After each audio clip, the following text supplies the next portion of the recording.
दोस्तों, यहाँ पर आप देख रहे हैं डॉक्टर विपिन कुमार को, और आज हम जिस क्रॉप की बात करने वाले हैं मेज, और इसको बॉटनिकली आप देखोगे तो इसको बोलते हैं हम जिया और मेज। तो इसमें जिया जो है वो आपका जीनस है और मेज जो है आपकी स्पीसीज है।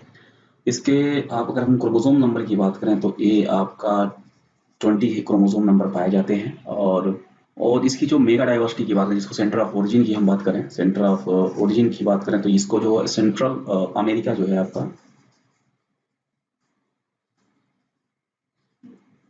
सेंट्रल अमेरिका जो है इसकी सेंटर ऑफ ओरिजिन है। जो मेज है इसकी एक बॉटनिकली देखोगे एक नेचर है कि ये नॉन टेलरिंग नेचर का होता है। नॉन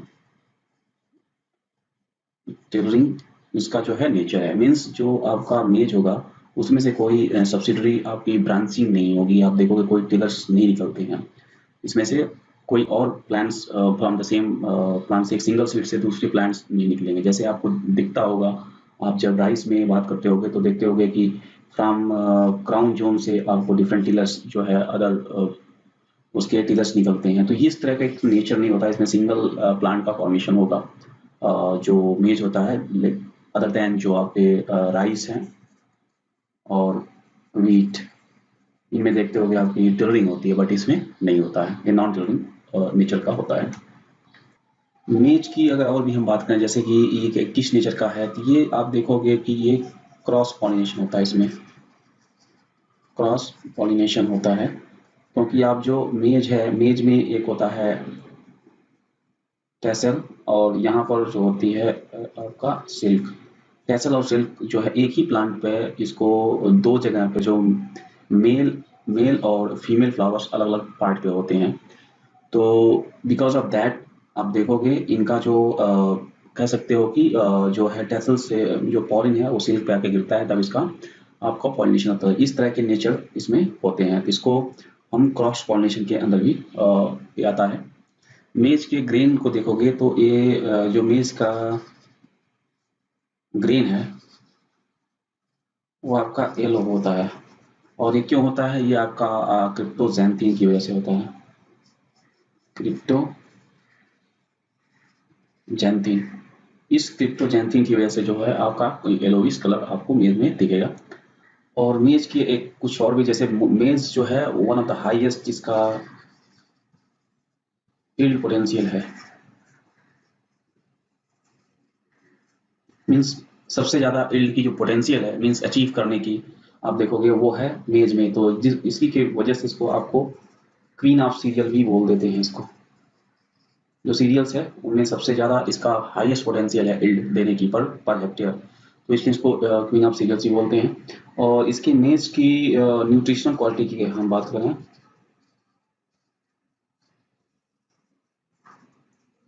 तो इसमें आपको बता दूं, प्रोटीन देखोगे आपको 10%, और ऑयल देखोगे तो आपको 4%, और जो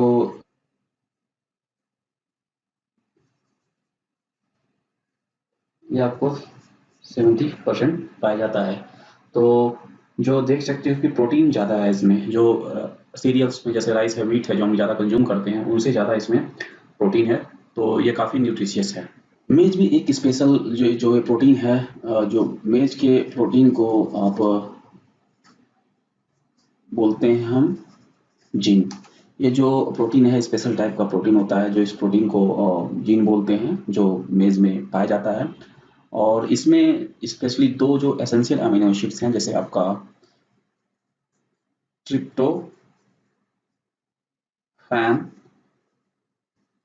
और लाइसिन, ये दो एसेंशियल अमीनो एसिड्स हैं जिनकी कमी होती है मेज की प्रोटीन में, ट्रिप्टोफैन और लाइसिन।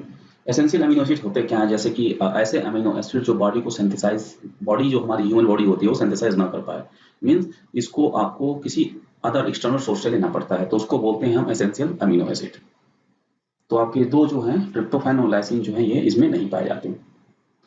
और इसके लिए अगर हम बात करें ऑप्टिमम टेम्परेचर कितना चाहिए जर्मिनेशन के लिए,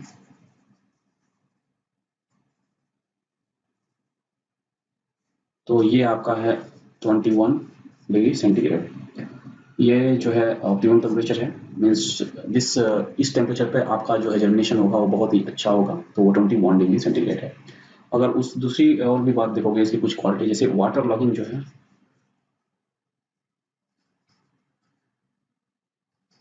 इसके बहुत ये सेंसिटिव है। आपको एलोविंग कलर जो है, जो मेज है, अगर वाटर लॉगिंग हो गई 2 दिन 3 दिन तो ये तुरंत इसमें येलो पे जो पत्ते हैं इसके येलो होने जाते हैं, और काफ़ी दिन हो गया तो काफ़ी आपका ये लैम्प हो जाएगा और क्रॉप्स टोटली लॉस हो जाएगी, तो ये बहुत ही सेंसिटिव है वाटर लॉगिंग के। और इसमें जो एक रूट्स होता है जो अर्ली स्टेज पे पाया जाता है उसको बोलते हैं हम सेमिनल रूट। और ये सेमिनल रूट जब सीड जर्मिनेट करता है उस टाइम पे ये निकलती है, और इसका जो मेन पर्पज है वो क्या, नरिशमेंट जो है, ये नरिशमेंट नरिशमेंट करता है अप टू सीडलिंग स्टेज तक।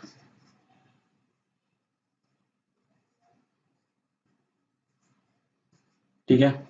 और तो ये इस रूट का जो है रोल केवल अर्ली स्टेज पे ही होता है। और जैसे मेज को अगर हम देखोगे तो मैंने जैसे बताया था कि इसका जो फ्लावरिंग नेचर है वो मोनोइसियस के है। मोनोशियस नेचर मीन्स आप देखोगे एक प्लांट पे आपको जो इसके फ्लावर्स हैं, दो तरह के, आपका मेल जो है ये टैसल ऊपर रहता है, और जो आपका सिल्क ये फीमेल जो हम कहते हैं वो इधर रहेगा। तो जैसे टू प्लेसेस पे, एक ही प्लांट पे टू प्लेसेस पे ये जो होता है, दोनों means male and female flowers establish होते हैं, तो इसको इस टाइप के प्लांट को हम मोनोसियस बोलते हैं, और ये अपना आपका मेज भी इसी के अंडर में आता है। और जो ये मेज है, मेज को at the time of night night में इसको वार्म टेम्परेचर की आवश्यकता होती है, दैट्स वाई जो उसकी यील्ड जो होगी वो हाई होगी। ठीक। और वाटर रिक्वायरमेंट की अगर हम बात करें इसकी इमेज की,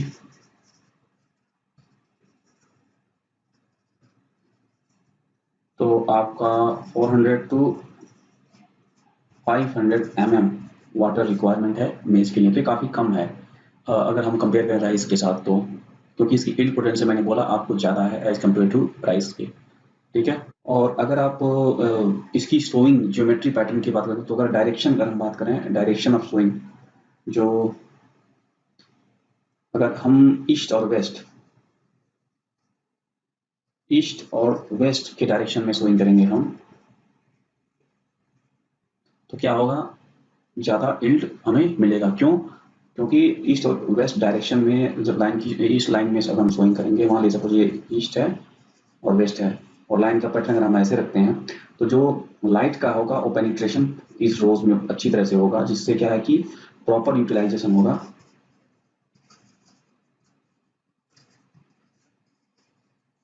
लाइट का, मीन सोलर लाइट का। ठीक है।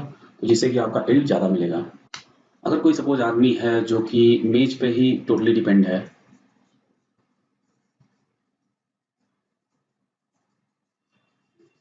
ऑन मेज, तो उसको क्या होगा, एक डिजीज होगा पिलैग्रा, जिसको बोलते हैं पिलैग्रा डिजीज हो जाएगा। ऐसा क्यों होगा? क्योंकि आपसे बता दूं जो मेज है उसमें जो ग्रेन होता है, उसका ग्रेन, उसके आपका विटामिन बी कॉम्प्लेक्स जो होता है, विटामिन बी कॉम्प्लेक्स, वो कम होता है।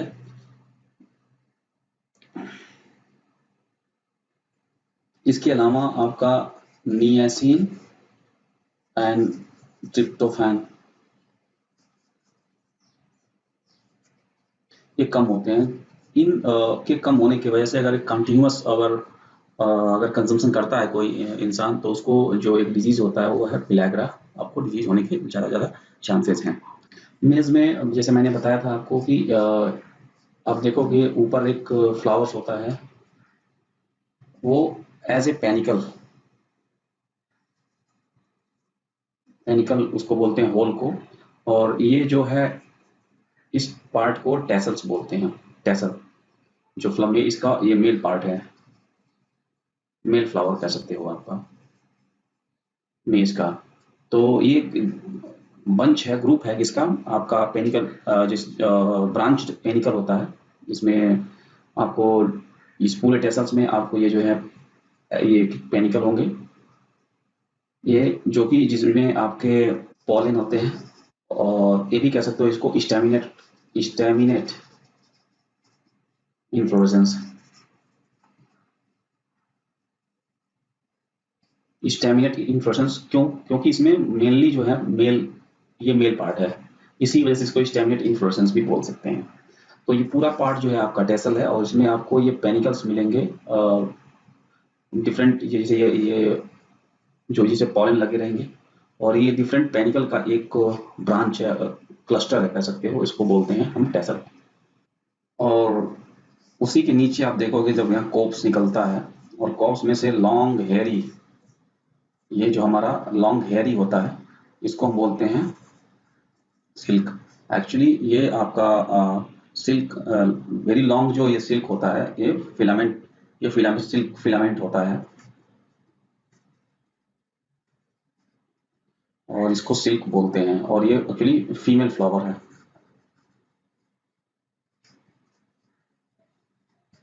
ठीक है, तो ये रहा about the flower structure of मेज। जैसे यहाँ पर आप देख सकते हो कि ये जो है मेल फ्लावर्स है, इसको टेसल्स, और यहाँ पर स्टेमन्स होते हैं, और ये जो आपका जिसमें कॉप्स फॉर्म होता है, यहाँ पर आप देख रहे होगे, ये यहाँ से ये सिल्की हेयर्स जो है निकलते हैं, उसको फीमेल फ्लावर्स बोलते हैं।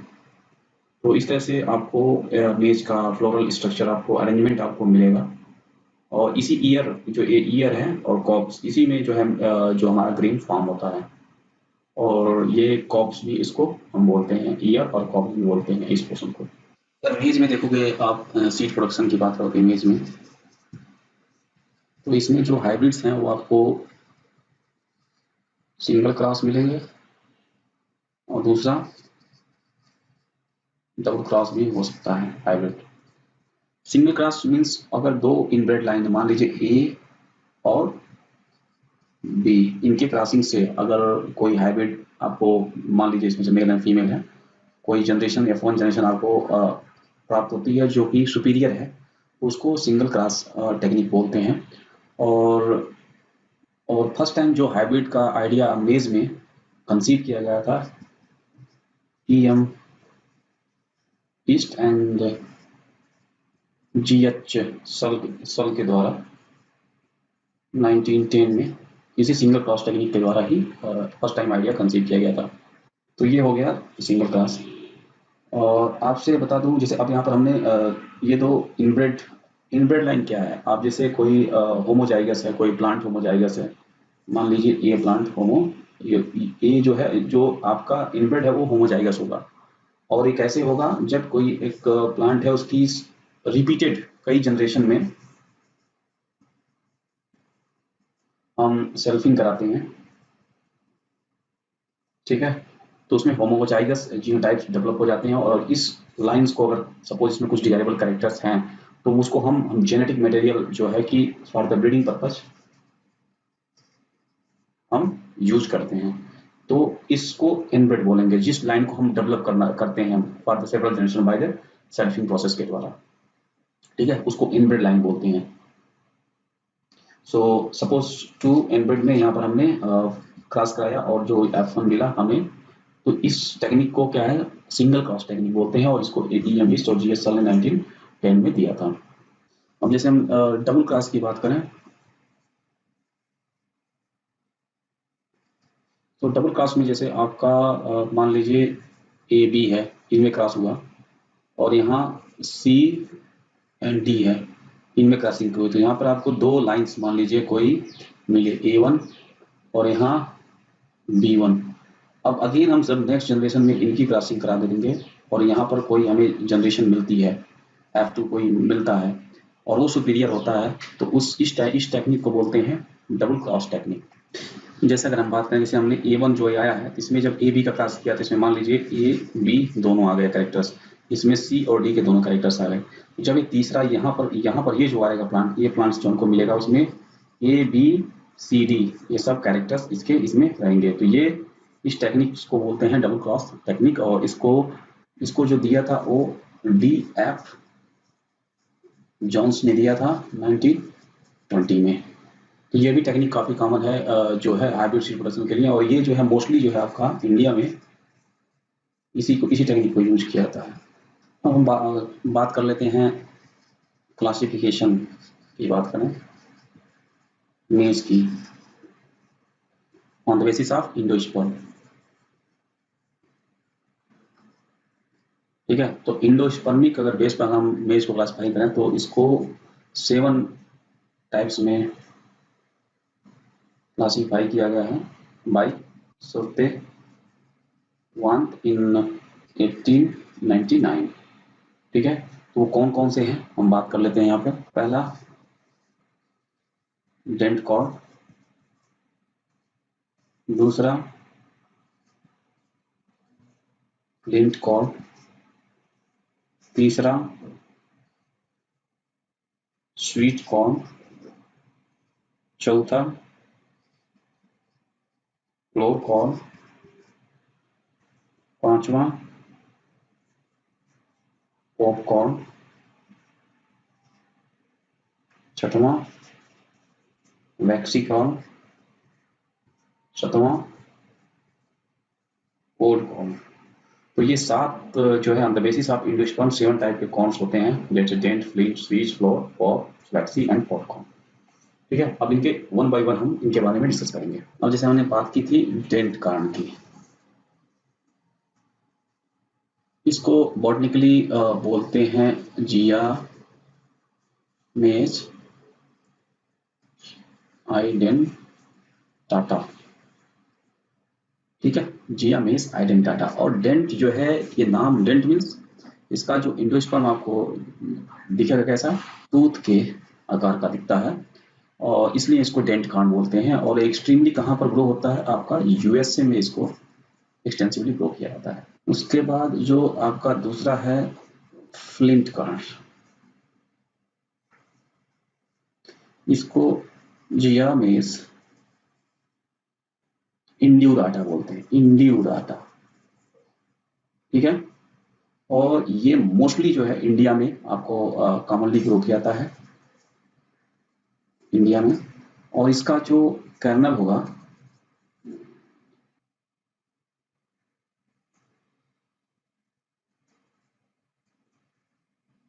और ये मोस्टली इंडिया में आपको कल्टीवेटेड मिलेगा। अब तीसरा हम बात कर लेते हैं स्वीट कॉर्न की। स्वीट ऑलरेडी इंडिकेट कर रहा है कि ये मीठा होता है, तो इसका जो आप देखोगे बॉटनिकली इसको बोलते हैं जिया मेज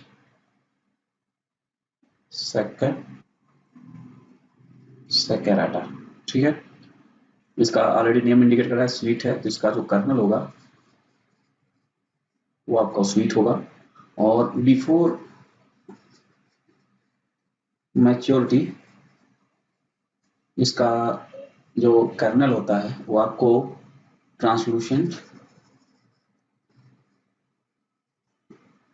एंड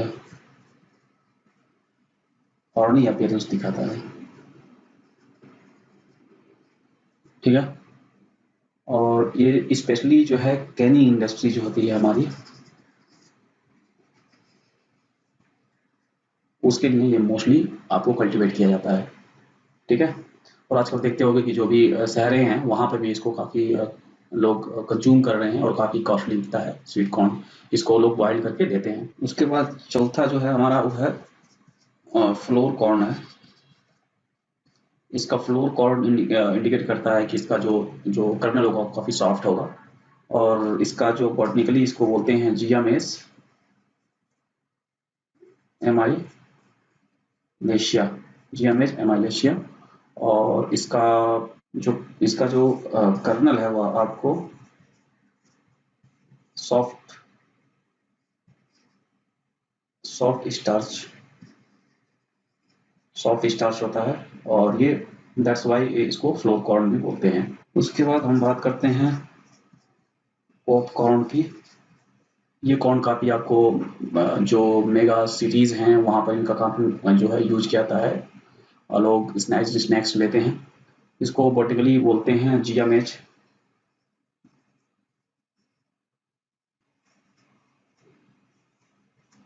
जिया मैच एवराटा। और जब इसके कर्नल को हिट किया जाता है तो वेपर्स रिलीज होती हैं अंदर, जिससे आपको इसमें देखोगे कि जो इसका जो कर्नल होता है लूज फ्लरी हो जाता है। आप ऑटोमेटिकली इसमें ब्लास्टिंग होती है और वो लूज फ्लरी आपको दिखने लगा। तो ये एक स्पेशल क्वालिटी है इसकी पॉपकॉर्न की, जिसकी वजह से इसको लोग एज ए स्नैक्स आपको देखते हो कि पीवीआर में, सिनेमा हॉल में कहीं भी जाते हो तो ये इसको एज ए लोग खाते हैं। और इसको मोस्टली जो है जो यूज किया जाता है कॉर्न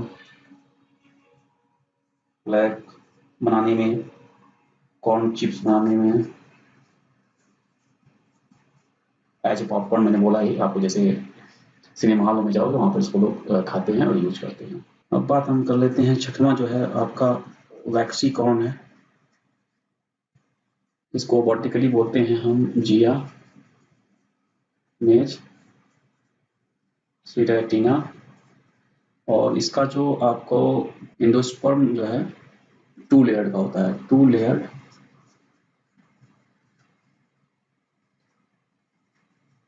इंडोस्पर्म होता है। और इसको स्टार्च प्रोडक्शन के लिए,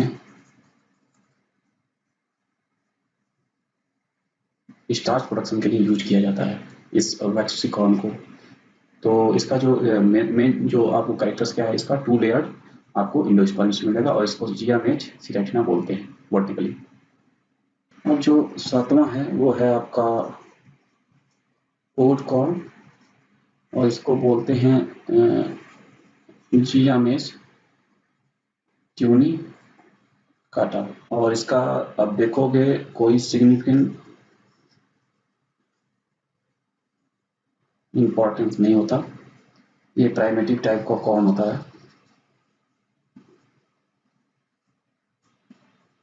और हस्क्ड होता है। तो इसका कोई ज़्यादा इकोनॉमिकल वैल्यू नहीं है, ये प्राइमेटिव टाइप का है तो इसका ज़्यादा कोई इकोनॉमिकल सिग्निफिकेंस नहीं है, तो इसमें ज़्यादा कल्टीवेशन नहीं किया जाता।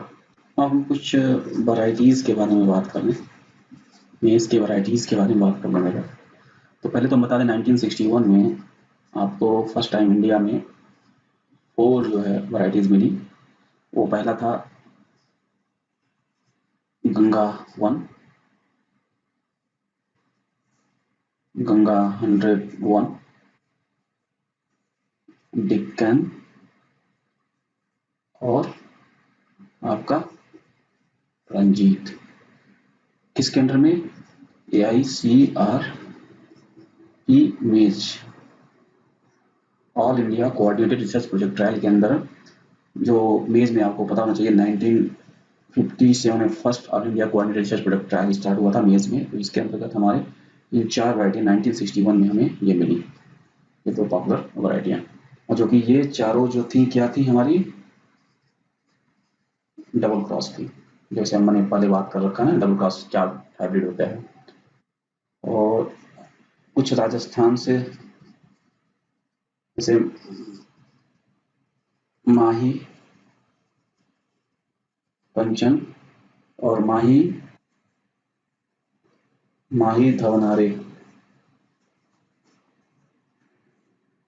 ये जो वैरायटियाँ हैं राजस्थान से हमें डेवलप हुई। उसके बाद कुछ टॉप क्रॉस वैरायटियाँ हैं जैसे गंगा 2 एंड हाई स्टार्च। ये जो वैरायटियाँ हैं ये टॉप क्रॉस हैं। टॉप क्रॉस का मतलब यह है कि जो मेल इनब्रेड होता है वो टॉप होता है, मीन्स प्योर होता है, प्योर इनब्रेड होता है। और जो फीमेल है जिसमें हम पार्ट यूज करते हैं, जैसे मेल होगा वो प्योर इनब्रेड होगा और जो फीमेल होगा वो लो क्वालिटी का होता है, लो क्वालिटी का इनब्रेड होता है। तो इसको बोलते हैं हम टॉप क्रॉस। जब इनका क्रॉस करा के हम एक डिजायरेबल प्लांट्स पैदा करते हैं इनको टॉप क्लास बोलते हैं, और इसके द्वारा गंगा 2 और हाई स्टार्स में वैरायटी डेवलप की। और जो ये लो लो इनब्रेड को क्या कह सकते हो, ओपन पॉलिनेटेड वैरायटी भी बोल सकते हो। ये ओपन पॉलिनेटेड होता है और एक प्योर इनब्रेड होता है। ठीक है, जब इनका हम क्रॉस कराएंगे, open pollinated means low quality का होगा, फीमेल यूज करते हैं इसको, और मेल जो होगा हमारा प्योर इनब्रेड होगा। ठीक है, इसको बोलते हैं हम टॉप क्रॉस, और इससे गंगा 2 और हाई स्टार्स में डेवलप किया। 1967 में आप देखोगे 6 जो है कंपोजिट वैरायटी डेवलप की गई। जैसे हमारा उसमें था विक्रम विजय,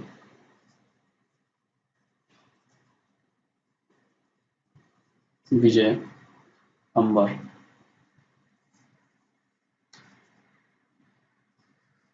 किसान, जवाहर, सोना और सोना। तो ये जो थे हमारे विक्रम, विजय, अंबर, किसान, जवाहर और सोना, ये 6 कंपोजिट जो वैरायटी 1967 में डेवलप की गई। तो अब बात बनती है कंपोजिट वैरायटी क्या होती है। कंपोजिट वैरायटी जैसे आप जो भी आउटस्टैंडिंग जर्मप्लाज्म है, आपकी वैरायटीज हैं, उनमें आप उनका सिलेक्शन करके उनके सीड को मिक्स करके आप जनरेशन टू जनरेशन नेक्स्ट पास करते रहोगे, जिससे कि आपको वैरायटी जो उससे आपको डिजायरेबल ट्रेड्स मिल जाएगा स्टेबल, तो आप उसको वैरायटी एज रिलीज कर सकते हो। तो उसको कंपोजिट वैरायटी बोलते हैं। इसमें जनरल कंबाइनिंग एबिलिटी टेस्ट जो होता है, कंपोजिट जो वैरायटी होती है उनमें टेस्ट नहीं किया जाता। ठीक है, तो उसके द्वारा आपको विक्रम, विजय, अंबर, किसान और ज्वार, सोना ये वैरायटी 1967 में डेवलप की गई। उसके अलावा भी जैसे कुछ अर्ली कंपोजिट वैरायटियां, जैसे आपका प्रताप है, अकेती 76 है, अकेती 76 है, कंचन है, लक्ष्मी है, तरुण है, ये भी डेवलप की गई। अब ये है अर्ली कंपोजिट है, ये याद रखिएगा। अर्ली ड्यूरेशन, इनकी ड्यूरेशन शॉर्ट होती है, तो इसको अर्ली ड्यूरेशन कंपोजिट वैरायटियां भी बोलते हैं। और जैसे मैंने बताया था आपको कि जो मेज का जो कर्नल है वो आपका ट्रिप्टोफान और लाइसिन में इसमें कम होता है। तो 1971 में लाइसिन रिच वैरायटी रीच की गई, जो कि ओपक 2 कंपोजिट वैरायटी बोलते हैं वैरायटी। जैसे आपका प्रोटीना है, जिसमें 4% आपका लाइसिन है। ठीक है, उसके बाद शक्ति है, उसके बाद रत्न। ये जो है आपका ओपेक 2 कंपोजिट वैरायटी मीन्स जिसमें लाइसिन जो है रिच है, लाइसिन रिच वैरायटियां हैं, ये जो 1971 में ये रिलीज की गई। ठीक है, और मेज में कुछ ऐसी वैरायटियां होती हैं जिनको सिंथेटिक वैरायटियां भी बोलते हैं, जो कि इसमें एडवांस जनरेशन को लेते हैं, और जिन जो कि वेल कंपेटिबल हो फॉर द क्रॉसिंग। ये जो सिंथेटिक वैरायटी होती है, इसमें जनरल कंबाइनिंग एबिलिटी टेस्ट जो है ये बहुत इंपॉर्टेंट है। जब तक इनकी कंपैटिबिलिटी नहीं होगी, हम उस इनबिल्ट लाइन को नहीं अलाउ करते। तो इनमें कंबाइनिंग एबिलिटी के लिए सिलेक्टेड हम एडवांस जनरेशन को लेते हैं, और उनमें ये टेस्ट होता है, और अगर अलाउ है तो इनको अलाउ करते हैं। तो ये इस वैरायटी को हम सिंथेटिक वैरायटी बोलते हैं। और जो कि कंपोजिट वैरायटी होती है, उसमें ये जो हमारा जनरल कंबाइनिंग एबिलिटी टेस्ट ये जो हम यूज नहीं करते, और उसमें लार्ज नंबर जो है आउटस्टैंडिंग जर्मप्लाज्म्स को मिक्स करके हम अलाउ करते हैं, ओपन और पॉलिनेशन क्रॉस पॉलिनेशन अलाउ करते हैं। तो उनमें कंपोजिट जो वैरायटियां होती हैं उनको मेंटेनेंस करना टफ होता है, जो कि सिंथेटिक वैरायटी इनको मेंटेनेंस करना आसान होता है, क्योंकि इसमें हम सिलेक्टेड ही इनब्रेड्स को लेते हैं। और सिंथेटिक वैरायटी बहुत ही एग्जाम्पल, जैसे आपका ये जो इमेज में है अंबर, अंबर जो है वो एक सिंथेटिक वैरायटी है। और उसके बाद कुछ क्वालिटी प्रोटीन मेज वैरायटियां भी रिलीज की गई, जिसको क्यूपियम शॉर्ट फॉर्म में भी बोलते हैं, क्वालिटी प्रोटीन मेज। और इसमें जो यूज़ किया गया ओपेक 2 जो है जीन, ये जो है आपका लाइसिन रिच होता है। इस जीन को यूज करके जो है क्वालिटी प्रोटीन मैच बनाया गया, जिसमें आपकी फीमेल वैरायटी है जैसे शक्ति मान 1, शक्ति मान 2 एंड HQPM1। तो ये तो थी अबाउट द वैरायटीज जो हमने यहाँ पर डिस्कस किया। अब इसके बाद देख सकते हैं, अगर हम प्लांट पॉपुलेशन की बात करें तो 1 हेक्टेयर में मेज के लिए जो डिजायरेबल प्लांट पॉपुलेशन है वो है 65 to 70,000 प्लांट पर हेक्टेयर चाहिए, अगर आपको ऑप्टिमम यील्ड अचीव करनी है तो। अब अगर हम बात करें सीड रेट की, तो हम जैसे बात कर चुके हैं, जैसे कई वैरायटियां होती हैं मेज में, जैसे कंपोजिट है। कंपोजिट के लिए आपको 15 से 20 केजी वैरायटी इसके लिए खरीफ सीजन के लिए, ठीक है। हाइब्रिड के लिए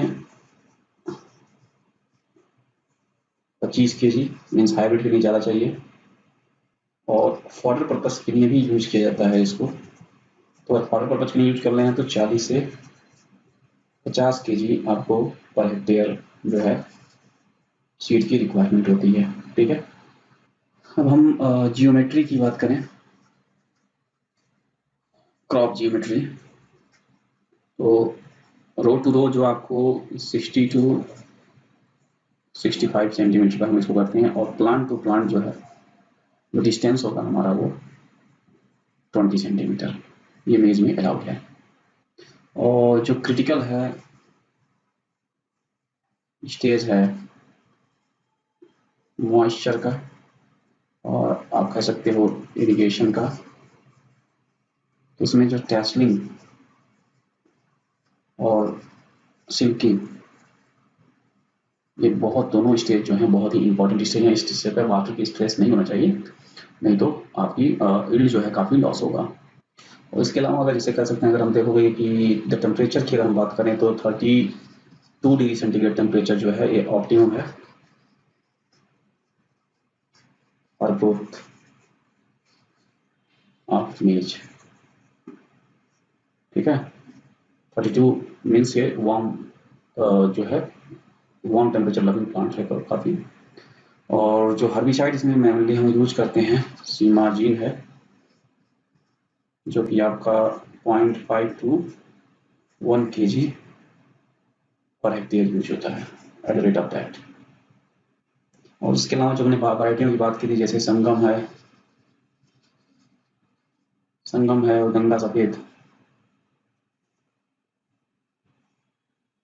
ये भी दो वैरायटियां जो हाइब्रिड हैं